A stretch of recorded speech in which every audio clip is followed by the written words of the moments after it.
नाज़रीन आदाब, आप देख रहे हैं आलमी सहारा। वक्त हो गया खबरनामे का। खबरनामा शुरू करने से पहले देखते हैं हेडलाइंस।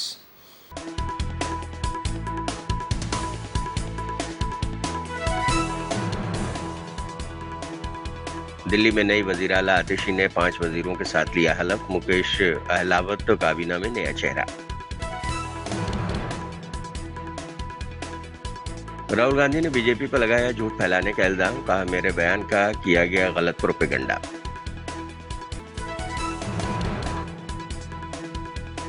पीएम मोदी का दौरा अमेरिका शुरू। 3 दिन के दौरे में कई प्रोग्रामों में होगी शिरकत।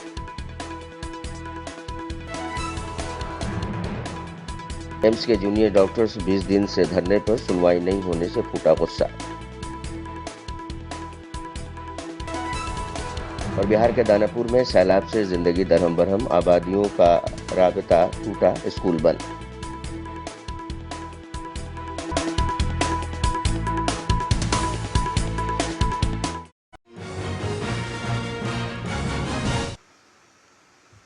आम आदमी पार्टी के लीडर आतिशी ने दिल्ली के नए वज़ीर आला के तौर पर हलफ ले लिया है। एलजी हाउस में मुनक़िद हलफबरदारी तकरीब में दिल्ली के लेफ्टिनेंट गवर्नर वीके सक्सेना ने आतिशी और दीगर को ओहदे और राजदारी का हलफ दिलाया। आतिशी के साथ 5 वज़रा ने भी हलफ उठाया।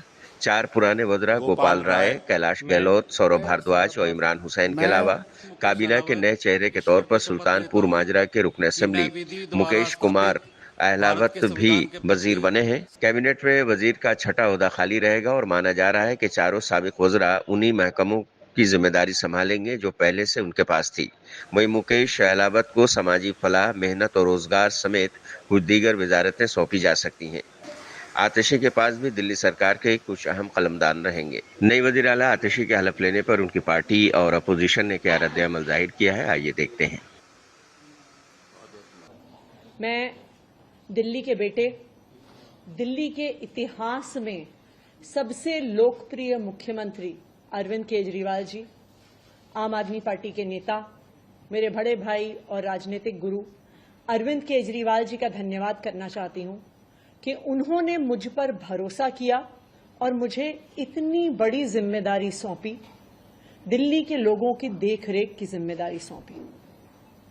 लेकिन आज मैंने मुख्यमंत्री के तौर पे शपथ ग्रहण जरूर किया है, लेकिन ये मेरे लिए, हम सबके लिए एक बहुत भावुक क्षण है जब अरविंद केजरीवाल जी दिल्ली के मुख्यमंत्री नहीं हैं। अरविंद केजरीवाल जी वो व्यक्ति हैं जिन्होंने पिछले 10 सालों में दिल्ली की तस्वीर को बदल डाला, जिन्होंने पिछले 10 सालों में दिल्ली की आम लोगों की जिंदगी को बदल डाला। अरविंद केजरीवाल जी वो व्यक्ति हैं जिन्होंने दिल्ली में रहने वाले एक आम इंसान का, एक गरीब इंसान का दर्द समझा, उनके रोज रोज का संघर्ष समझा। उन्होंने समझा कि एक आम परिवार के लिए किस तरह से अपना घर चलाना मुश्किल होता है। अरविंद केजरीवाल जी वो व्यक्ति हैं जिन्होंने दिल्ली वालों को फ्री बिजली दी, 24 घंटे बिजली दी। अरविंद केजरीवाल जी वो व्यक्ति हैं जिन्होंने दिल्ली के सरकारी स्कूलों में पढ़ने वाले बच्चों का भविष्य बदल डाला, उनको जिंदगी में एक नया अवसर, आगे बढ़ने का अवसर दिया।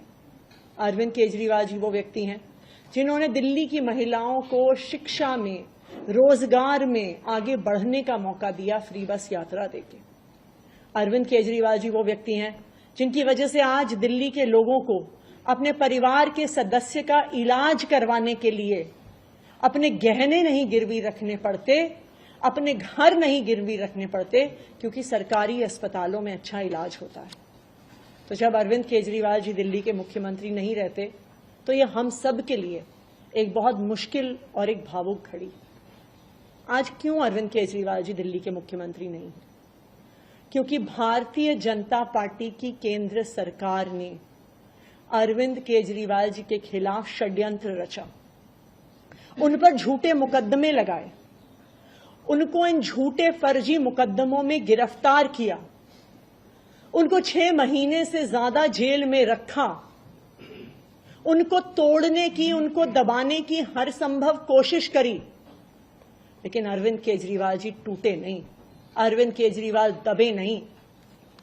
अरविंद केजरीवाल जी को सुप्रीम कोर्ट ने जमानत दी, एक ऐसे कानून में जमानत दी जिसमें पीएमएलए में जमानत मिलना लगभग असंभव होता है, और सुप्रीम कोर्ट ने ना सिर्फ उन्हें बेल दी, बल्कि बेल देते हुए केंद्र सरकार के मुंह पे तमाचा मारा और कहा कि अरविंद केजरीवाल जी की गिरफ्तारी एक दुर्भावना के तहत हुई थी। ये कहा कि केंद्र सरकार की एजेंसी सीबीआई, ईडी पिंजरे में बंद एक तोते की तरह हैं जो सिर्फ अपनी मालिक की आवाज में बोलती हैं। हो सकता है कि कोई और नेता होता तो उनके लिए अदालत का यह फैसला काफी था और वो तुरंत जाके मुख्यमंत्री की कुर्सी पर बैठ जाते। लेकिन अरविंद केजरीवाल जी ने इस देश की राजनीति में एक ईमानदारी और नैतिकता की मिसाल कायम करते हुए मुख्यमंत्री की कुर्सी से इस्तीफा दे दिया।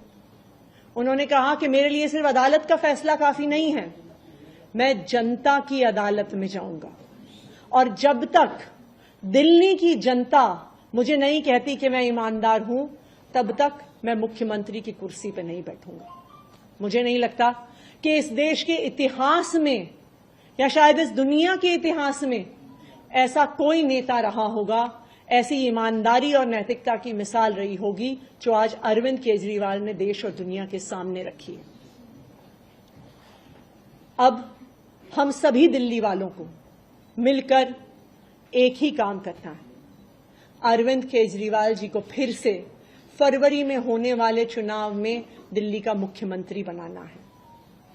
अगर दिल्ली के लोग अरविंद केजरीवाल जी को दिल्ली का मुख्यमंत्री नहीं बनाते तो जो फ्री बिजली आज दिल्ली वालों को मिल रही है, भारतीय जनता पार्टी अपना षड्यंत्र रच के उसको खत्म कर देगी। जो सरकारी स्कूल अरविंद केजरीवाल जी ने सुधारे हैं वो फिर से बदहाल हो जाएंगे, मोहल्ला क्लिनिक बंद हो जाएंगे, अस्पतालों में इलाज बंद हो जाएगा, महिलाओं की फ्री बस यात्रा बंद हो जाएगी। तो 2 करोड़ दिल्ली वालों को मिलकर फिर से अरविंद केजरीवाल जी को दिल्ली का मुख्यमंत्री बनाना है।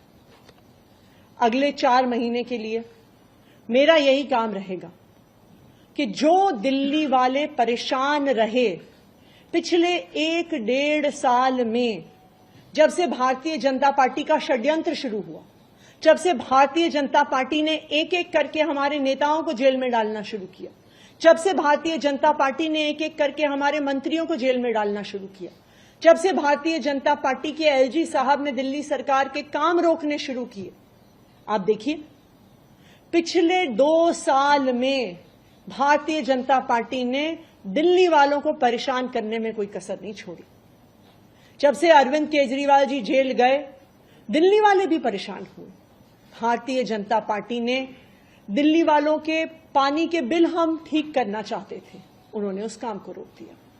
भारतीय जनता पार्टी ने जो सड़क के रिपेयर के काम है वो रोक दिए।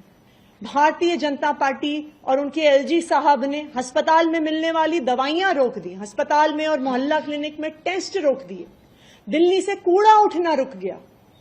लेकिन मैं आज आपको आश्वासन दे रही हूं कि अब अरविंद केजरीवाल जी जेल से बाहर आ गए हैं और उनके मार्गदर्शन में दिल्ली में कूड़ा भी उठेगा, सड़कें भी ठीक होंगी, पानी के बिल भी ठीक होंगे, दिल्ली में जो सीवर की समस्या है वो भी ठीक होगी, जो दवाइयां नहीं मिल रही हैं उसको भी हम ठीक करेंगे। मैं दिल्ली वालों को यह आश्वासन देना चाहती हूं कि अब अरविंद केजरीवाल जी जेल से बाहर हैं, भारतीय जनता पार्टी का कोई भी षड्यंत्र हम सफल नहीं होने देंगे। Thank you. ये पूरी टीम अरविंद केजरीवाल की टीम है और अरविंद केजरीवाल की इस टीम का जो लक्ष्य है कि अरविंद केजरीवाल जी ने जो काम शुरू किए, चुनाव तक उसे और ऊंचाइयों तक ले जाना।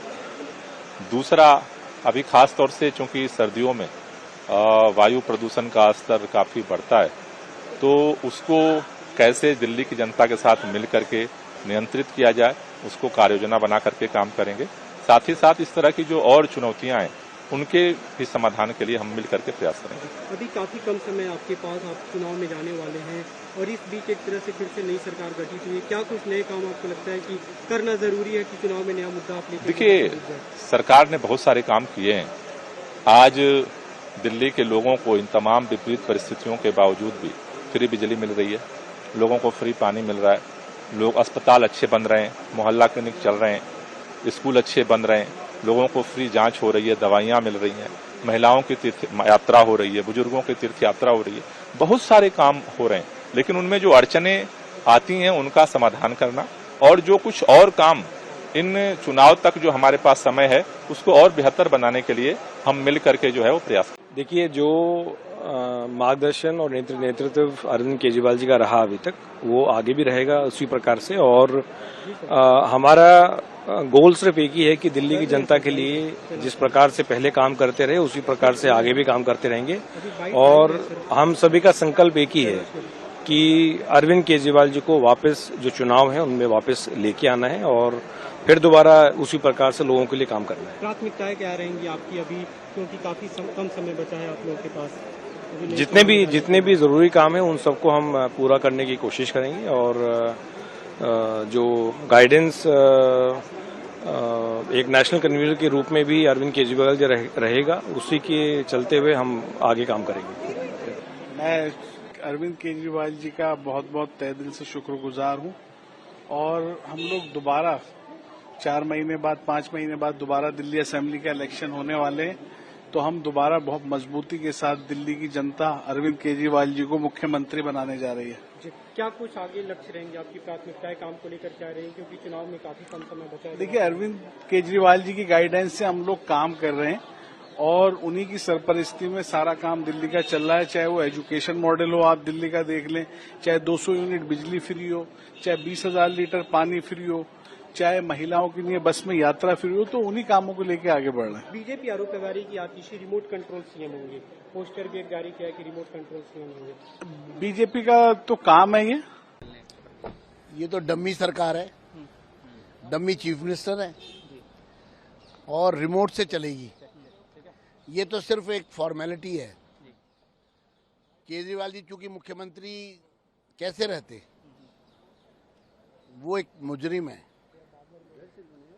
और जब 6 महीने दिल्ली की सरकार जेल से चलाने की बात की, वो भी एक छलावा था और अब उसका भंडाफोड़ हो गया जब वो बाहर आ गए, क्योंकि ना कैबिनेट हो सकती थी, ना हाउस हो रहा था, ना फैसले लिए जा रहे थे, ना कोई मीटिंग की जा रही थी।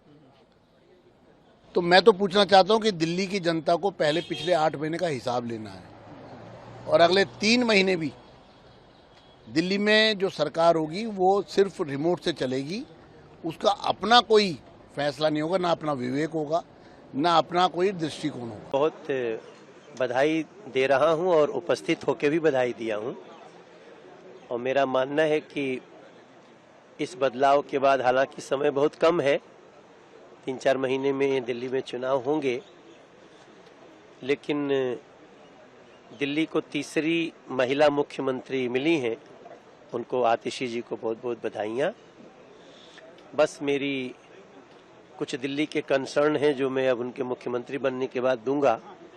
आज एक पत्र भी लिख रहा हूं, हो सकता है पत्र की कॉपी आप लोगों को उनको मेल होने के बाद आपसे भी शेयर कर लें। मतलब नई सरकार से क्या आप चाहते हैं? कंसर्न ये है कि एक तो क्या है, 9.5 साल में चूंकि उनके सीनियर रहे हैं अरविंद केजरीवाल जी, वो मुख्यमंत्री रहे, आप दिल्ली की स्थिति देख ही रहे हैं, सड़कों में गड्ढा, नदी गंदी, हवा गंदी, सब कुछ।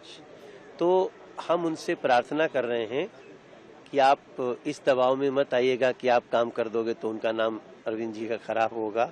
आप अपना खुल करके काम करें, हम इस 3-4 महीने में आपका पूरा सपोर्ट करें। Fight is not about politics.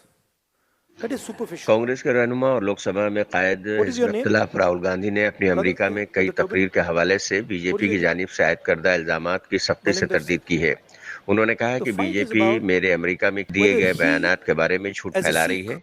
Rahul Gandhi ने एक्स पर पोस्ट में अपनी तकरीर की वीडियो क्लिप को भी शेयर किया है। राहुल गांधी ने वाजे किया कि मैं हिंदुस्तान और बैरून मुल्क के हर सिख भाई बहन से पूछना चाहता हूं कि क्या मेरी बातों में कुछ गलत है, क्या मैंने कुछ गलत कहा है? क्या हिंदुस्तान एक ऐसा मुल्क नहीं होना चाहिए जहां हर सिख और हर हिंदुस्तानी अपने मजहब पर बगैर किसी खौफ के आजादाना तौर पर अमल कर सके? उन्होंने मजीद कहा कि बीजेपी हमेशा की तरह झूठ का सहारा ले रही है। वो मुझे खामोश करने के लिए बेचैन है क्योंकि वो सच बर्दाश्त नहीं कर सकते, लेकिन मैं हमेशा इत्तेहाद, बराबरी, मोहब्बत के अक़दार के लिए आवाज उठाऊंगा जो हिंदुस्तान की शनाख्त है। First of all, you have to understand what the fight is about. Fight is not about politics. That is superficial. What is your name? Brother, here with the turban. What is your name? Balinder Singh. The fight is about whether he, as a Sikh, is going to be allowed to wear his turban in India. Or he, as a Sikh, is going to be allowed to wear a kada in India. Or he, as a Sikh, is going to be able to go to a Gurdwara. That's what the fight is about. And not just for him, for all religions. And what the RSS is basically saying is that certain states are inferior to other states. Certain languages are inferior to other languages. Certain religions are inferior to other religions. Certain communities are inferior to other communities. This is what the fight is about. We are of the opinion that whether you are from Punjab, Haryana, Rajasthan, Madhya Pradesh, all of you have your history, all of you have your tradition, all of you have your language, and every single one of them is as important as any other one. The fight is about what type of India we are going to have. Are we going to have an India where people are allowed to believe what they want to believe? People are allowed to respect what they want to respect, say what they want to say, listen to what they want to hear? Or are we going to have an India where only few limited people can decide what is going to happen? And the problem is these people don't understand India. वो समझ ही नहीं आती उनको. राहुल गांधी जी मोदी विरोध करते करते भारत विरोध करने लगे और ये राजनीतिक विरोध राष्ट्र विरोध में बदल गया.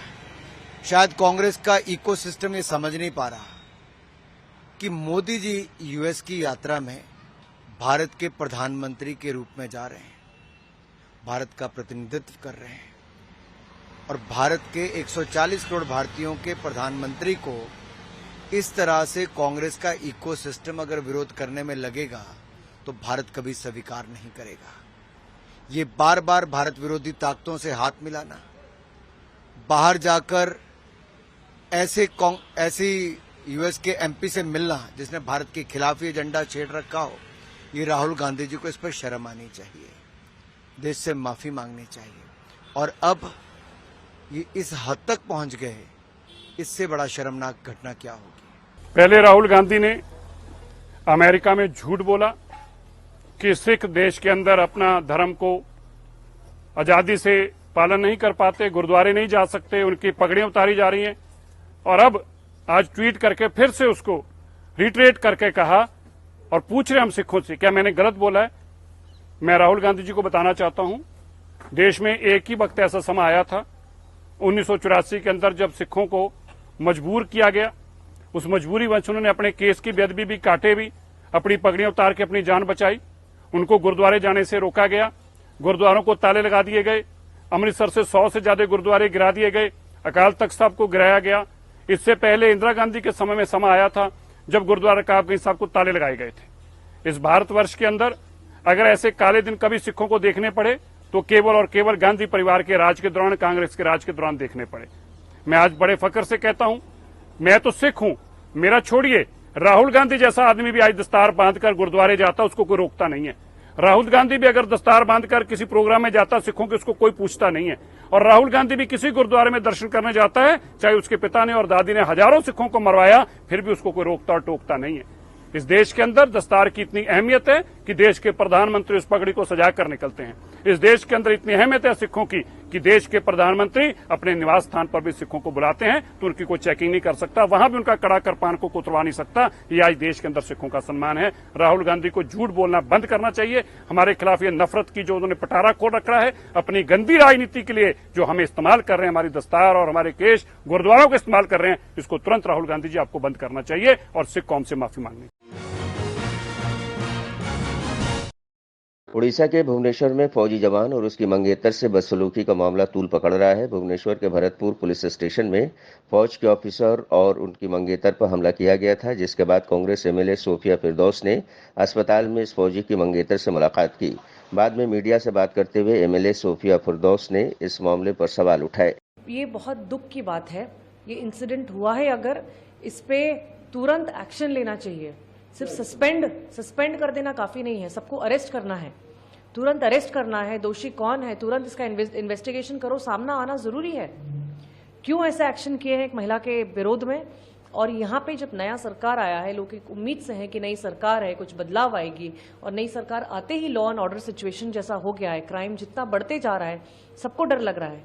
उड़ीसा में हम बात कर रहे हैं कि आइए आप इन्वेस्ट करिए, उड़ीसा में आईटी कंपनी को हम अट्रैक्ट कर रहे हैं, हम बच्चों को बोल रहे हैं कि आप काम करो। अभी आईटी कंपनीज आ रही हैं तो महिला रात में भी काम करेंगी, स्कूल कॉलेजेस खुल रहा है तो महिला ट्यूशन भी जाएंगी। तो वो महिला सुरक्षा के लिए एक स्क्वाड निकालने के लिए मैं प्रस्ताव भी दे रही हूं कि स्क्वाड निकाला जाए जो सिविल में रहेंगे, हर जगह जाके ये जो घूम रहे हैं रास्ते में, ईव टीजिंग कर रहे हैं, महिला को परेशान कर रहे हैं, इनको पूरा अरेस्ट किया जाए हर जगह और इनको पर नजर रखा जाए। जब तक सरकार स्टेप नहीं लेगा महिला की सुरक्षा के लिए, महिला डरेंगे अभी आने के लिए। क्या काम करेंगे वो लोग रात में जाके, किसके पास जाएंगे? पुलिस में जाएंगे तो पुलिस में आक्रमण हो जाएगा।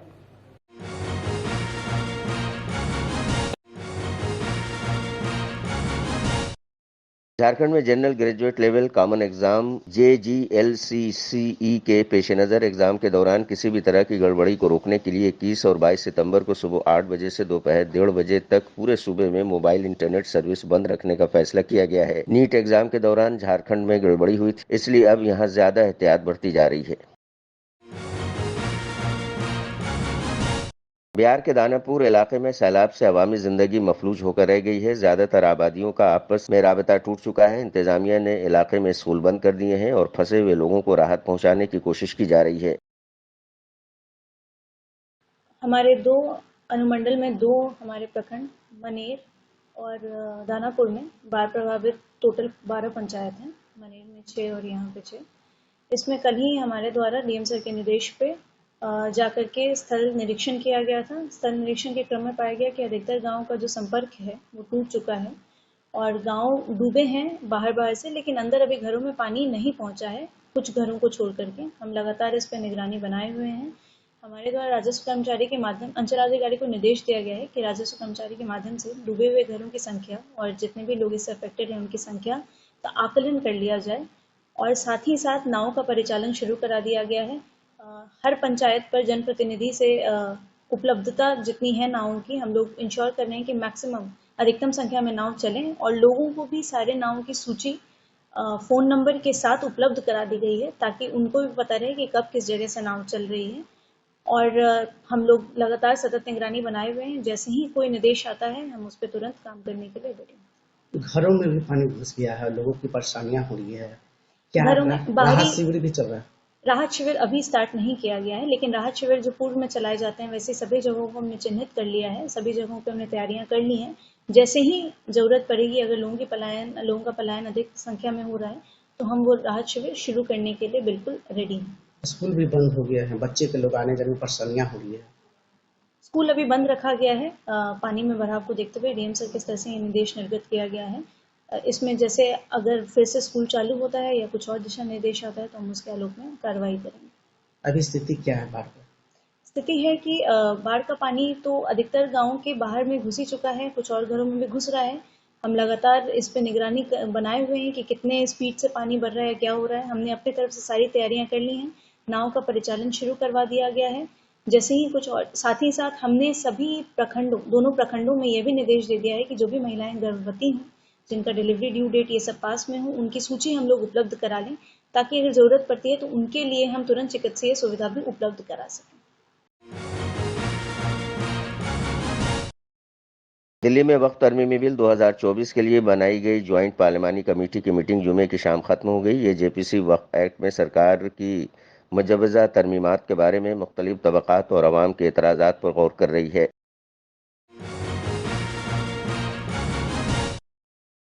जम्मू कश्मीर नेशनल कॉन्फ्रेंस के सरबराह उमर अब्दुल्ला ने पीएम मोदी के उस बयान को बेअसर करार दिया है जिसमें उन्होंने जम्मू कश्मीर के मसाइल के लिए 3 खानदानों को जिम्मेदार करार दिया था। उन्होंने कहा है कि लोग अब 3 खानदान सुनकर थक गए हैं। उन्होंने कहा कि बीजेपी की कोशिश है कि यहाँ किसी को वाज़ेह अक्सरियत न मिले और वो गवर्नर राज कायम रखे, लेकिन जम्मू कश्मीर के लोग इस साजिश को समझ चुके हैं। बड़ी अच्छी बात है, मैं उनका शुक्रगुजार हूँ। मोहद्दीन मुक्तदिर साहब ने बड़गाम के लोगों के खातिर और बड़गाम के लोगों की सही नुमाइंदगी के खातिर नेशनल कॉन्फ्रेंस और मुझे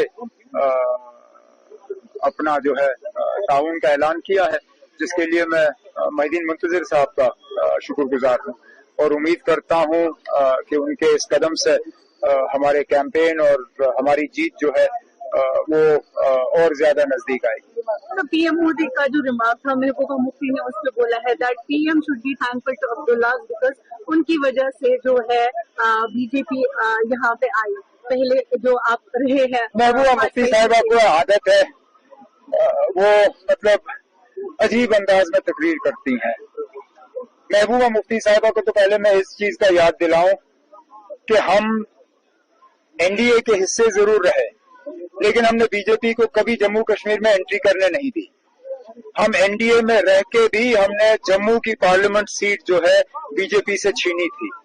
हमने उनको जम्मू का पार्लियामेंट सीट जीतने नहीं दिया, कश्मीर तो दूर की बात। बीजेपी को लाने वाले जम्मू कश्मीर के लोग अच्छी तरह से जानते हैं कौन है।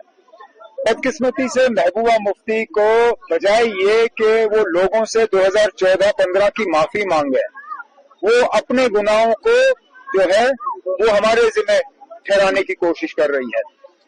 पार्लियामेंट के नतीजे शायद उनको अभी तक भूले नहीं। उनको याद करना चाहिए कि लोग चाहते हैं कि पहले 15-16 के जो उनके कारनामे हैं की बात है। वजीर आजम साहब को अब जम्मू कश्मीर आके कोई नई बात करनी चाहिए। लोग अब ये तीन खानदान सुन के थक गए हैं। कोई तो नया डायलॉग आए, कोई नई बात हो, कोई ऐसी बात जो जम्मू कश्मीर के लिए ठीक रहे।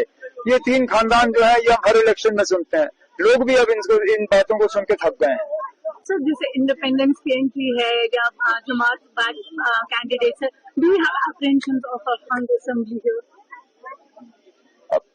मुझे लगता है जम्मू कश्मीर के जो वोटर हैं वो इससे कई गुना ज्यादा समझदार हैं। बीजेपी की कोशिश है कि यहाँ एक हंग असेंबली रहे और यहाँ गवर्नर रूल जो है वो कायम रहे। उनकी ये कोशिश है कि यहाँ किसी न किसी तरह कोई जो क्लियर रिजल्ट ना आए और फिर वो सुप्रीम कोर्ट को कहे कि ना हमने तो इलेक्शन कराए, अब अगर यहाँ किसी को मैंडेट नहीं मिला तो इसमें हमारी क्या खता है, और वो यहाँ गवर्नर रूल को जो है हमेशा के लिए जारी रखेंगे। मुझे लगता है कि जम्मू कश्मीर के लोग इस साजिश को समझ गए हैं और वो इस साजिश को कामयाब होने नहीं देंगे। सर, तो अगर NC Congress fall short falling short की गुंजाइश ही नहीं है। तो जो पहले फेज के रिजल्ट रहे हैं और जो इस तरह फिलहाल जो मुझे जमीनी सतह पे नजर आ रहा है सेकंड फेज के जो कैंपेन में, फॉल शॉर्ट की गुंजाइश ही नहीं हुई। सर, पीडीपी की सरबराह महबूबा मुफ्ती ने कहा है कि जम्मू कश्मीर का मसला ऐसा मसला है जिसे चाहे जितना भी छिपाने की कोशिश करें, लेकिन जब तक यहाँ कांटों की तारें हमारे लोगों के इर्द गिर्द बिछी हैं तब तक मसला कश्मीर जिंदा है और उसका हल निकलना जरूरी है। देखिए, जम्मू कश्मीर का मसला ऐसा मसला है, आप कितना भी उसमें लोपापोती करेंगे, जब तक ये कांटों की तारें हमारे लोगों के इर्द गिर्द बिछी है तब तक मसला कश्मीर जिंदा है और उसका हल निकालना जरूरी है। और शोएब इस बात को ज्यादा बेहतर समझता है, जिस तरह से अमर उदय ने। तो नाज़रीन, आज के खबरनामे में बस इतना ही। दीजिए इजाजत, लेकिन आप देखते रहिए 24 घंटे का उर्दू न्यूज चैनल आलमी सहारा। सारा प्रणाम।